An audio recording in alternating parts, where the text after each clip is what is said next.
midweek service. Ginawa lang po yung midweek service kasi meron tayong mga kapatiran na hindi nakakarating ng Sunday. Kung naalala niyo po, si Sis Mas may nakalala at si Ma'am. Ginawa po itong midweek service mga kapatid dahil meron tayong mga kapatiran na hindi po nakakarating ng Sunday dahil meron po silang pasok kaya ginawa po itong midweek service. Pero sa pagtagal po ng panahon is nakikita po natin na yung mga hindi nakakatid ng Sunday service, hindi na rin nakakatid ng Friday midweek service. So saan? Ano pa gusto nila? Ano pa gusto nila? Punta pa ba tayo ng anong araw? Meron mo tayo araw-araw, di ba? So makikita natin na if you are really want to go to the Church of God, you can find a way. So doon natin makikita na you are truly dedicated to go to the church. So ngayon mga kapatid, nakikita niyo po dyan sa picture is yung roots or ugat. Ngayon, usapan natin is about sa puno at primarily tungkol sa ugat. Hindi po yung ugat sa mga kamay natin, no? Kasi marami yung mga ugat sa kamay natin. Hindi po yun. Ugat po sa puno.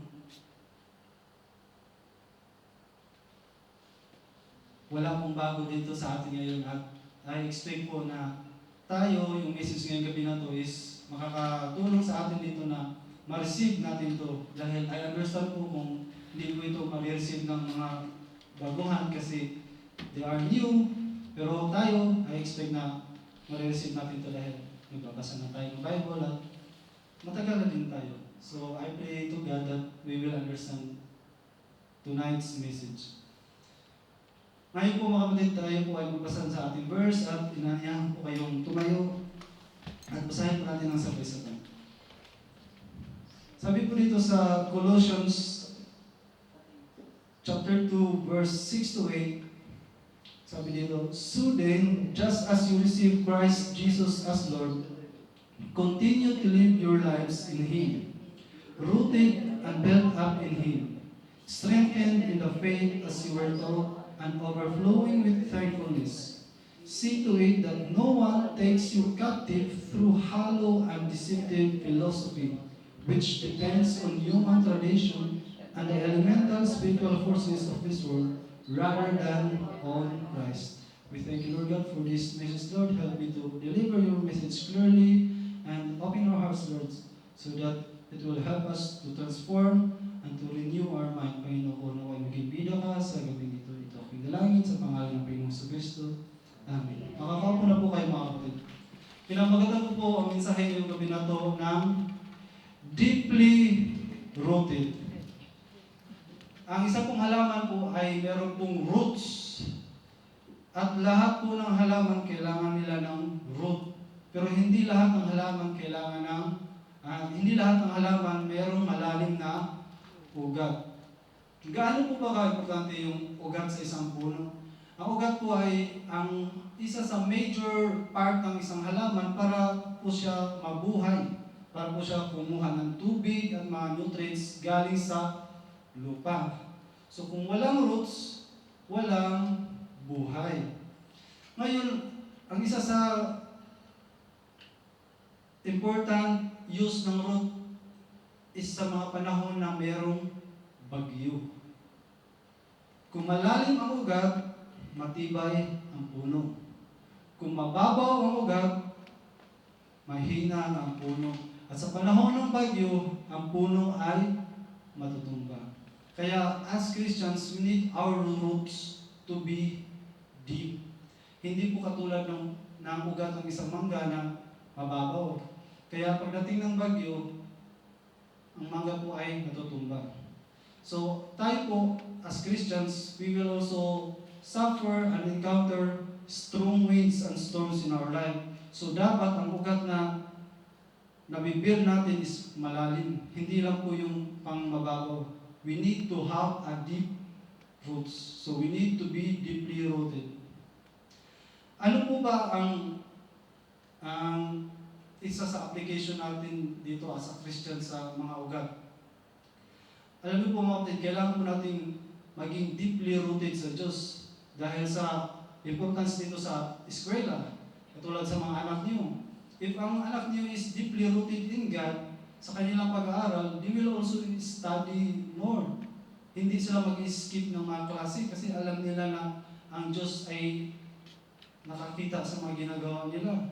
Tayo din sa trabaho natin, dapat deeply rooted din tayo sa trabaho natin para mas magsumikap tayo. Kasi we are working not on our employers, but we are working as for the Lord. Sa ating relasyon sa trabaho, sa ating mga relasyon, sa ating pamilya, dapat maging deeply rooted din tayo sa Diyos para we can have a good relationship with our family members. Kasi kung hindi ka deeply rooted, katulad ko, meron akong asawa, tapos hindi ako deeply rooted sa Diyos. Kung meron kang maputi, makinis, payat, mga Victoria's Secret, pang model, tumba ako. Kaya dapat, I should be deeply rooted. Salamat sa Diyos mga kapatid dahil sa church na to at sa salita niya. Nakikita ko sa sarili ko na unti-unti po akong lumalalim at unti-unti po akong nagkaroon ng takot sa Diyos. At dahil doon, nagkakaroon kami ng mapayapa sa awa ng Diyos at saya ng asawa. Dahil kung hindi po kami nagiging malalim, kapag kami po ay mababaw, paano nila kung yung asawa ko makakita ng foreigner ng mga green eyes, blue eyes? Diba? Wala ng brother Pareto and sister Leslie. Buti sana kung yung movie merong Hello Love Again. Kaso hindi yung movie yung relasyon. Kaya kami din, we need to be deeply rooted. Kahit sa church din mga kapatid, you need to be deeply rooted. Dahil ang church hindi always smooth. There will be times of quarrels, division. Kung hindi ka deeply rooted, sasabihin mo, ayaw ko na mag-church. Kasi hindi ako binatin ni brother. Kasi nung kumain kami, hindi ako nakakain ng dessert. Di ba? Yun lang yung rason. So doon makikita that you are not deeply rooted. Pero kung deeply rooted ka sa church, sa Diyos, kahit umuwi kang gutom, kahit na mahilo ka pa pag-uwi mo, kung deeply rooted ka, you will stay, go to church again. Yeah, it's very important to be deeply rooted in God. Sa Diyos din, dapat deeply rooted din tayo sa Diyos. Dahil kung hindi tayo malalim sa Diyos, isang hiling mo lang na hindi nasagot, panigurado, hindi ka na magsiserve sa Diyos. Pero kung deeply rooted ka sa Diyos, kahit sa 50 prayers mo, yung hindi natupad 49 at isa lang yung natupad, you will still serve God. Because you are deeply rooted. Para po sa inyo mga friend, are you deeply rooted or are you deeply high? Examine ourselves. Ang pag-usapan po natin ngayon mga kapatid ay meron po tayong dalawang klaseng kind of level ng roots. Merong deep roots at meron ding shallow root. Doon po tayo muna sa bad news. Simulan po natin sa ang root na shallow o mababaw. Tulad ng ganito. Makikita niyo po yung mga dahon niya, it's very beautiful. It's tantalizing in our eyes. Kapag umuwi ka ng Pinas, hindi mo ito makikita. Kasi nasa Japan lang usually ang mga ganito. Pero ang root niya is napakababaw. Parang po sa inyo, kung ito po ay daanan ng bagyo, kumari yung lumaan na bagyong Pipito, saan po ito, di ba, panigurado matutumba ito ganito. Kasi hindi lang po sa ganda ng nasa labas makikita kung gaano ka-strong ang isang tao o ang isang puno, kundi nandun din sa kanyang ugat. Kaya dapat malalim ang ugat. Dahil kapag ganito ang ugat, kapag binagyong malakas, panigurado, tumba. Ganyan po ang nangyayari kapag mababaw ang ugat natin. Kapag mababaw po ang ugat natin sa Diyos, pag dinaanan po tayo ng pagsubok ng bagyo ng buhay, tayo po ay matutumba. Isa po sa para po tayo ay maging malalim ang ating ugat sa Diyos. Katulad ng ginagawa natin ngayon, umatin tayo sa mga gawain, magdasal palagi, magbasa ng Bible palagi, magkaroon ng Bible study palagi, umatin sa mga gawain, para po tayo ay mas lumalim pa. Dahil kung hindi ka mag-aatin sa mga gawain, paano ka lalalim? Ano gusto mo? Himala. Anong klaseng himala? Gusto mo magic? No, God is able to do more than you can imagine, but you need to participate. Paano i-multiply ang zero? Zero times zero is zero. Dapat meron kang contribution. Kahit 1 man lang yan, kasi kung i-times yan ng 2, equals 2. Kaya you need to participate so that God can multiply it. Ngayon po mga kapatid, ang unang nayan is natumbala. Mayroon pong instances sa Book of John na mayroong mga followers of our Lord Jesus Christ na mga shallow din. Hindi pa malalim sa ating Panginoong Jesus. Mababasa po natin dyan sa parable of John chapter 6 verse 66. John chapter 6 verse 66. Ang concept po dito mga kapatid is tapos po mag-feed ang Panginoong Jesus ng maraming tao, sinabi ng Lord na sumunod lang kayo sa akin dahil nabusog kayo. Tapos nung na-explain ng Lord Jesus Christ na you need to eat the flesh of the Son of Man and drink His blood. Ang mga taong hindi malalim sa ating Panginoong Jesus, sabi na, paano ba to? Sabi nila, it is a very hard teaching. Hindi nila maintindihan. Bakit? Because they are shallow. Hindi pa lumalim ang kanilang mga ugat. Kaya sabi dito sa John chapter 6 verse 66, from this time many of His disciples turned back and no longer followed Him. Because they don't understand the Lord Jesus Christ teaching. Kaya hindi na sila sumunod sa ating Panginoong Jesus. Mga kapatid, kung mababaw po ang ating pananampalataya sa Panginoong Diyos, kung darating tayo sa sitwasyon na hindi natin alam ang nangyayari sa ating buhay, katulad nila, we will stop following Jesus. Kaya we need to be deeply rooted in faith in Christ Jesus. Dapat alam natin yung mga kaya niyang gawin, mga ginawa niya in the past. Kasi possibly, ang nangyari dati, kayang gawin niya ngayon at kinabukasan. So, if you are deeply rooted, you have the promise, you have the confidence na kung nangyari ito sa 12 years of bleeding woman, mayayari din sa akin ito. Ganun ang mga deeply rooted followers of Christ. At kung ikaw ay isang deeply rooted na Christian, ang iyong ugat ay napakalalim. Kung titingnan niyo po sa taas mga kapatid, parang wala lang, ang liit naman yan, napaka-weak. Pero hindi nila alam ang ugat ay malalim.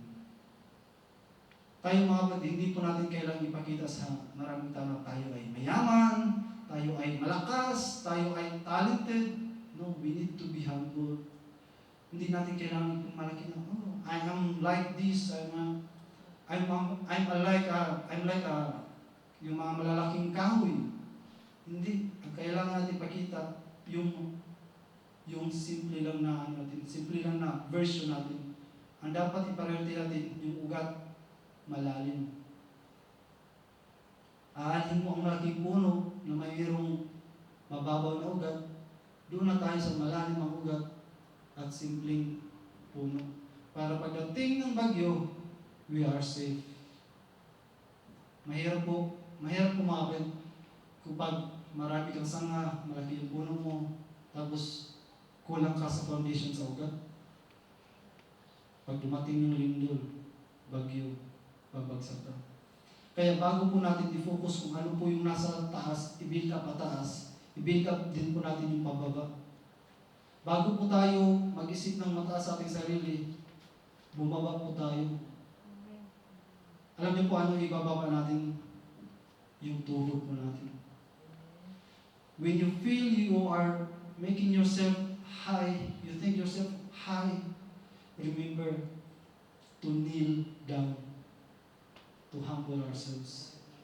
Kaya kung pakiramdam niyo mga kapatid, ako ay magaling. Because of me, I'm able to support you. Without me, you are nothing. You need to kneel down, to humble ourselves. Kaya do not prioritize going up. Prioritize also what's going down. Have a deep roots.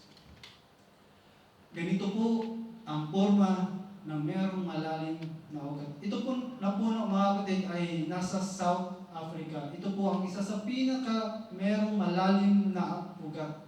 Tingnan niyo po ang isang puno na mayroong malalim na ugat. Kahit napakarami niyang sanga, pagdating ng bagyo, walang problema. Bakit? Dahil malalim ang kanyang ugat. Ang isang Kristiyano na malalim na po mga kapatid sa pananampalataya sa Panginoon, kahit anong bagyo, nakatayo pa rin. Meron mang mabaling mga sanga, meron mang mga hulog ng mga puno, pero siya pa rin ay nakatayo. Ganyan ang deeply rooted Christian, deeply rooted believer of Christ, deeply rooted follower of Christ. Kaya dapat malalim ang ating mga ugat sa ating Panginoong Diyos. Ngayon mga kapatid, how deep is your roots? And where does your roots planted? Dahil marami po ang klase at ang lugar na ang ating puno kung saan ito itinanim. Sabi po dito sa Parable of the Sower, mga kapatid, hindi ko na po babasahin din, napakahaba po nito. Sabi dito sa Matthew 13 verse 3 to 9, He told them many things in parables, saying, A farmer went out to sow his seed. As he was scattering the seed, some fell along the path. Yung una po, na buto, fell along the path, and the birds came and ate it up. Some fell on rocky places. Pangalawa, sa mga batuhan. Because where it did not have much soil, it sprang up quickly because the soil was shallow. Mabilis siyang tumubo, pero mabilis namatay dahil mababaw ang ugat. But when the sun came up, the plants were scorched. Ayun, natuyo. And they withered because they had no roots. Kapag walang ugat, matutuyo. Pangatlo, other seed fell among thorns which grew up and choked the plants. Ang pangatlong buto, tumubo, pero sinakal ng mga matitinik na halaman. Pang-apat, still other seed fell on good soil, where it produced a crop, 160 or 30 times what was sown. Whoever has ears, let them hear. Meron pong tatlong klaseng buto mga kapatid. The same seed, different environment. Una, sa daan. Pangalawa, sa batuhan. Pangatlo, sa damuhan. Pang-apat, sa good soil. The same farmer, the same seed, different environment. In-explain ni Lord Jesus Christ, mga kapatid, ang apat na buto na yan. Yung unang buto na nahulog sa daan, sila po yung mga nakareceive ng message, natuwa, pero tinangay ng ibon. Ang ibon represents the devil. Have you experienced it, mga kapatid? You go to church but you go out nothing? Because the devil take out the message. Hindi malalim yung pinagtaniman at ninakaw ng kawatan. Pangalawang buto, sa rocky ground. In-explain dito ni Lord Jesus Christ na sila daw po yung naka-receive ng word at natuwa, pero dahil walang ugat, hindi nagtagal. See? Walang ugat, kaya hindi nagtagal. No question, people that come in a church will not last because they do not build up their roots. Kaya importante na lumalim ang mga ugat natin para sa Diyos. Pagdating ng trouble at persecution, sila po ay lumayas. Merong mga dumating sa church, hindi lang mabilis mag-flush ng toilet, discouraged na. Kung naalala niyo way back, ginawa pang rason yung toilet. Kami, pakakawawa ng toilet. Paano? Buti lang hindi siya nagsalita ba? Ginawa pa siyang rason. Yung iba naman, hindi lang maintindihan yung preacher. Ayaw ko na itong Diyos din kasi hindi ko maintindihan. We always blame the church, mga kapatid. But we do not blame ourselves. Kasi minsan tayo yung problema eh. Hindi dahil hindi siya marunong mag-preach, kundi pwede din ikaw ang hindi marunong makinig. Hindi dahil English kasi yung preacher, baka ikaw lang yung mahina sa English. Di ba? Kaya di mo naintindihan. So, before blaming others, why don't you try to blame yourself first? Di ba? Kasi ang preacher nag-deliver ng word. Pero ikaw, baka hindi ka nag-open ng heart. Kaya we also need to check ourselves if we are the problem. Pangatlong seed, doon po siya na tumubo sa maraming tinig, maraming halaman. In-explain ng Lord Jesus Christ na ang seed na yun ay tumubo, pero dahil sa worries of this life and deceitfulness of wealth, sinakal, kaya naging unfruitful. So, worries of life and wealth, yun po ang in-explain ng Panginoon Jesus. Alam niyo po mga kapatid, maraming gusto mag-serve, maging part ng church pero dahil sa hirap ng buhay, hindi nila magawa.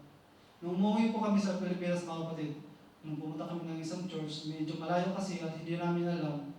So, nung pagbaba namin sa train, di namin kayang lakarin yung church at wala din kami oras, sumakay po kami ng taxi. Ngayon, habang bumabiyahe po kami, malapit na kami sa church, kinausap ko po yung taxi driver kung ano ba, pwede ba siya ma-invite sa church, opening muna, masa po kayo kaya, hindi naman chika-chika. Tapos nung malapit na kami, in-invite ko siya. Sayo, kaya baka gusto niyo pong mag-church. Kaya, saka na muna kasi naghahabol daw siya kasi para sa tuition ng anak niya. Ngayon, bumaba na kami. Alam niyo po, nagtanong pa talaga siya pahabol. Sabi na, ilang oras ba yung church niyo dyan? Sabi ko, mga 1 oras at kalahati po. Sige po, saka na lang po. Sabi ko, biyahe pa. See, you see the heart of a man na gustong pumunta ng church, gustong maging bahagi ng church, pero because of worries of life, hindi magawa. Yan ang mga taong hindi nakaka-receive ng Word of God. Pero tayo, dahil alam natin yung Matthew 6:33, alam natin na dapat i-priority ang kingdom of God and His righteousness, dahil everything that we need will be followed. So, listening to the Word of God is very important. Kaya, nung tumubo siya, sinakal. At pangalawa is wealth. Alam niyo po, wealth is good if be used in good ways. But if wealth will eat you out, it's not good. Ito mga kapatid, may binaw pa akong phrase. Prosperity without spirituality is a tragedy. Prosperity without spirituality is tragedy. Kung ang iyong pagyaman hindi mo samahan ng spiritual na pumumuhay, isa po yung trahedya. Marami na po akong nakita, marami na nag-testimony. Because of wealth, ang pamilya nagkakagulo. Ang dating masaya, naging malungkot. Kaya kapag meron po kayo, kapag ang Diyos may binigay na biyaya po sa ating mga kapatid, lagi po natin isipin ang spiritual aspect ng ating buhay. Dahil yun po ang mag-guide sa atin paano natin i-spend ang mga blessings na ibinigay sa atin. Without spirituality, life will send us to tragedy. Kaya be spiritual all the time. At ang pang-apat na seed, ito po yung napunta sa good soil. So expected natin kapag napunta ka sa good soil, mayroong magandang ani. Ang ganda ng promise ng Lord. Sabi ni Lord, it yields 100 times, or 60 or 30 times. So, being planted in a good place is very important. Kaya I chose to go to the church, mga kapatid, instead of other places. Lahat tayo, naranasan na natin ang mga makamundong buhay. Kumbaga, yung iba sa atin dito, marami sa atin graduate na. And we see, it's nothing. Ano ngayon yung napala natin? Nalasing ka, sumuka ka, nakatulong ba sa'yo yun? Ganun pa rin, gumastos ka lang. Kaya it's good to be in the house of the Lord always. So, we need to be deeply rooted and to be in a good soil and in a good environment. Ito ang promise ng Lord, mga kapatid.